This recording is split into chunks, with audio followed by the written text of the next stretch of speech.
Hello, hello, and welcome to the first time of me reading this. I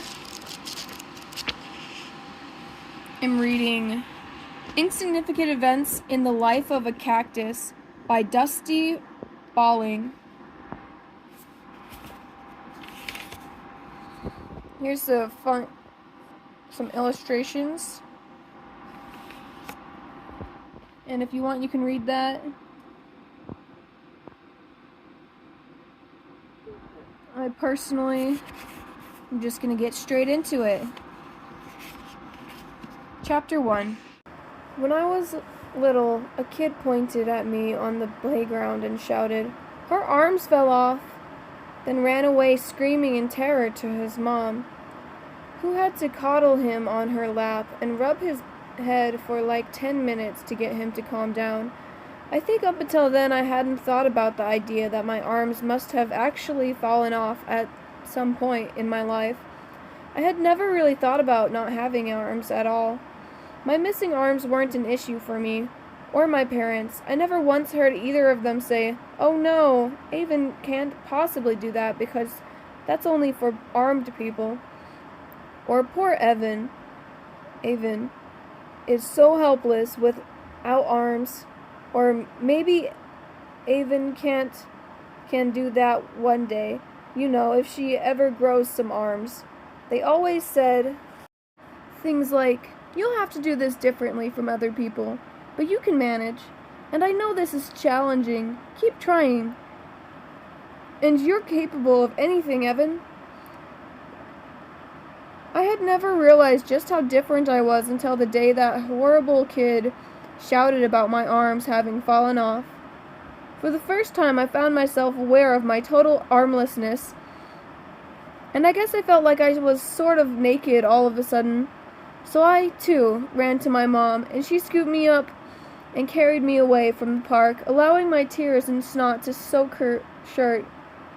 As she drove us home that day, I sat whimpering in my car seat and asked her what had happened to my arms and why they'd fallen off. She told me they hadn't fallen off. I was just born like that. I asked her how I could get some new ones. She said I couldn't. I wailed in despair, and she told me to stop crying because having arms was totally overrated. I didn't know what overrated meant at the time because, like I said, I was really little, and so was my brain. I kind of figured it out over the next few days, though, because my parents were constantly saying things like, coloring this picture with my hands is okay, but if only I could color it with my feet like Evan, now that would be fantastic. And eating spaghetti with my arms is just so boring. I wish I could eat it with my feet. And the only person I know who can pick their nose with their toes is Evan. She sure is a special little girl. Dad even went so far as to ask Mom if there were any arm removal services in the area. Growing up, I could do most everything everyone else with arms could do. Eating cereal, brushing my teeth and hair, getting dressed, and yes, even wiping my own bottom. I know you're instantly wondering how I do it, and maybe I'll tell you later, maybe. Until then, I'll just have to live in suspense. Sure, these things take longer for me. Sometimes they take a lot longer. Sometimes I have to use a special tool like a hook or a strap or something like that. And every now and then, I want to scream in frustration and kick a pillow until the stuffing comes out, because it's taking me 20 minutes to get my pants buttoned, but I can button my pants. I think I can do all these things because my parents have always encouraged me to figure things out on my own. Well, more like made me figure things out on my own. I suppose if they had always done everything for me, I would be helpless without them. But they didn't, and I'm not. And now that I'm 13 years old, I don't need much help with anything. True story. When I started kindergarten, the kids were a little weirded out by my lack of armage. I got asked about every day what had happened to my arms, as well as a billion other silly questions like how do I make farting noises with my armpits when I don't have arms or hands or pits, and how do I play dress up, which I tried showing them and ended up with a poofy pink tutu thing stuck around my head for about 5 minutes before the teacher finally noticed and helped me pull it down to my waist. I got so tired of telling them the same boring story about being born without arms that I started making stuff up.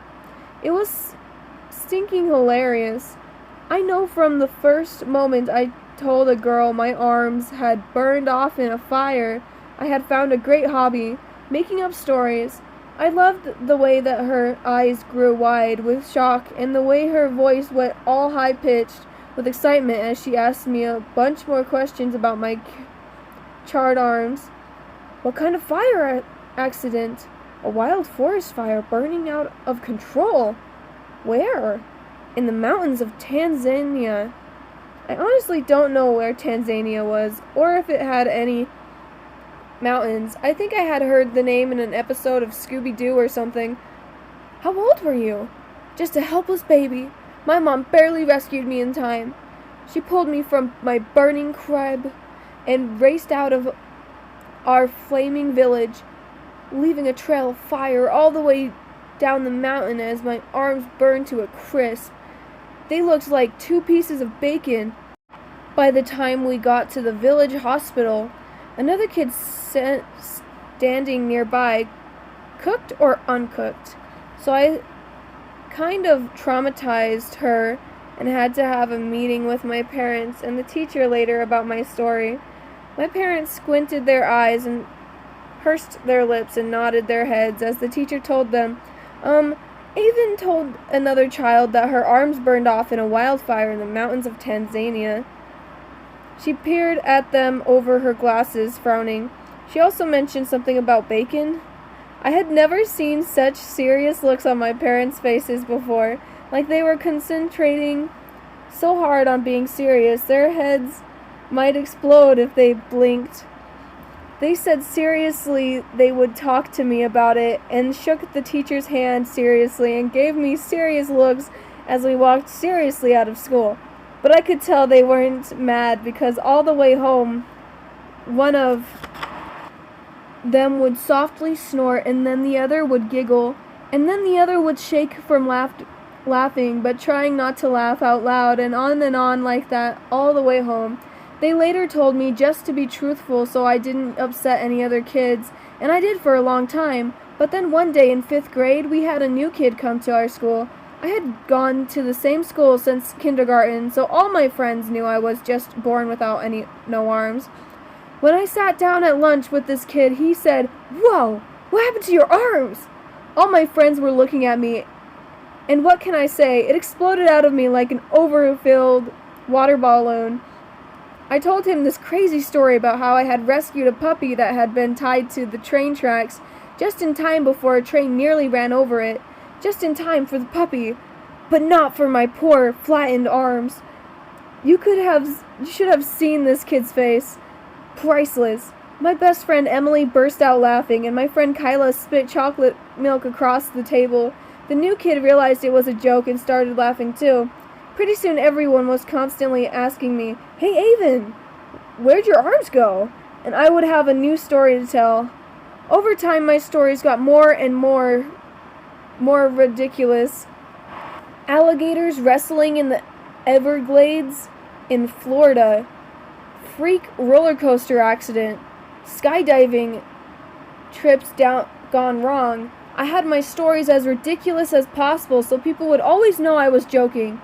I grew up with those kids. I had never felt out of place or anything like that. My armlessness wasn't strange or weird to them because, like I said, I had always gone to the same school. I never imagined my parents would make me leave. I never thought they would make me move all the way to Arizona and go to a new school right after starting 8th grade. Then again, I never imagined I would save the Old West, perform for an audience in the desert, and solve a mystery. You'd be surprised at all I am capable of, though, even without my even without arms. So that's chapter 1. I'll see you guys again next time for chapter 2. Bye-bye.